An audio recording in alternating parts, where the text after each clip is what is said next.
In 1998, I got a new teaching job in a new town.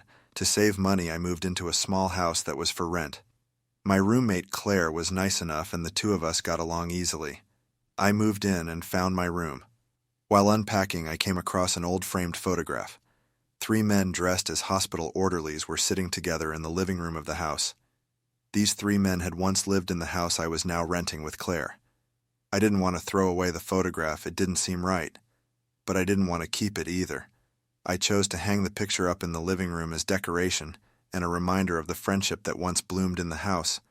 On the first night, I was awakened by Claire stumbling around in the dark in my bedroom. Flipping on the lights, I saw Claire and realized that she was sleepwalking. I called her name and finally woke Claire up, and she, confused by what had happened, apologized and told me that she had never slept-walked before. Claire was shaking. She then went on to explain that she was having a vivid and bizarre dream. In her dream, she was in a hospital and a woman, a patient, was holding her hand and leading her down the hallway, as if the woman wanted Claire to see something. The next morning, I went for a jog and spied an abandoned building a few blocks away from my house. The building was massive, the windows broken and the doors chained. There were no signs on the outside of the building, but by all outward appearances, it looked like a hospital. I was staring at the building as if in a trance when I noticed that there was something, or someone, looking back at me from the 5th floor window. As soon as I made eye contact, it disappeared. The whole area, the building and the quiet, creeped me out. I ran for home. That night, Claire and I sat down together to watch a movie, drink some wine and talk. When I brought up my crazy ex-boyfriend, Claire laughed a little. She remarked that my ex sounded like her during her wilder days. She went on to tell me that she had a mental breakdown a few years ago and that she was on medication, but she was better now, and it was all behind her. Her story sent a chill up my spine. I barely knew her, and now I learn about this. Later, when I went to bed, I heard a crash outside my window. I threw back the curtain and saw Claire walking off the porch, breaking a flower pot as she moved. I opened my window and yelled her name, but she didn't respond. Claire was walking down the street toward the abandoned hospital, sleepwalking, her hand outstretched as if she was being guided by some unseen force. I threw on some clothes and ran outside the house, still calling Claire's name. By the time I caught up to her, she was stepping inside the hospital doors. Someone had unchained the doors. I was too afraid to walk inside the hospital after her.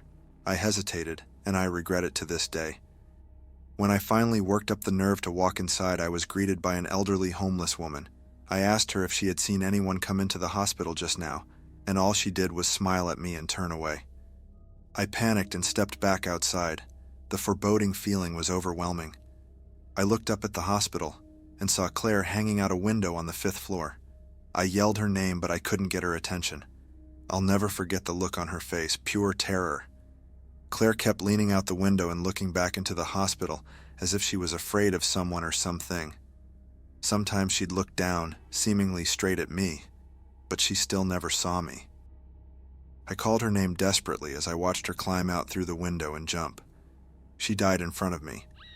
The police arrived and I told them everything about Claire's sleepwalking.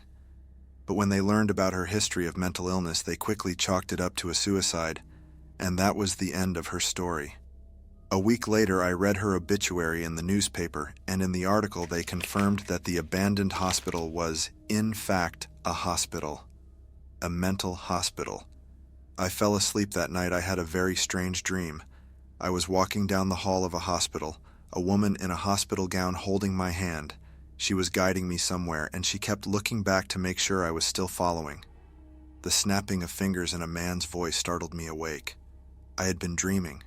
I had been sleepwalking. I had walked the 4 blocks from my house to the street of the abandoned hospital. A man had almost hit me with his car. If he hadn't have woken me up, I'm not sure what wouldn't happen. The idea of sleep was now terrifying. So much had happened in such little time, I tried to keep awake for as long as possible. But eventually, as it often does, sleep overtook me. The dream, the same dream about being in the hospital, repeated. This time when I woke up, however, I wasn't in my bed or standing in the street. I was laying the bed frame of an old cot inside the hospital. Scared, I walked through the halls trying to find the stairs and get out, but I found nothing. I heard muffled voices and screams coming from all the empty rooms that lined the halls. I rounded a corner and came face to face with 3 people all dressed as patients. One patient was the woman from my dream. I backed away and told myself they weren't real. If I ignored them, they'd go away.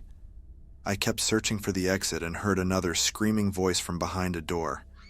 There was an orange glow creeping out from under the door and through the small window on the door. I peeked inside and a man's face peeked back.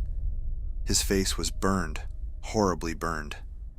He begged me to let him out, but I couldn't bring myself to touch the door. I turned and saw the same 3 patients as I had before.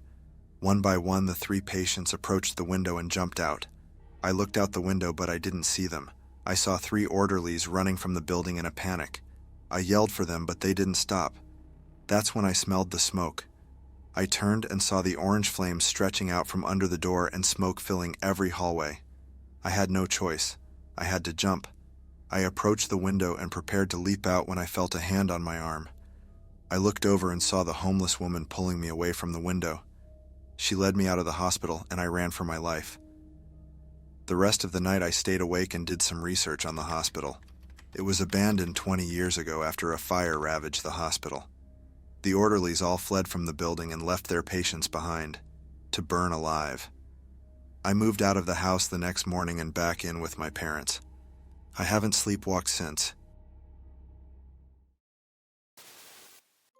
If you enjoy the video, leave a comment, and don't forget to subscribe. And if you want to support us, share it to your bestie.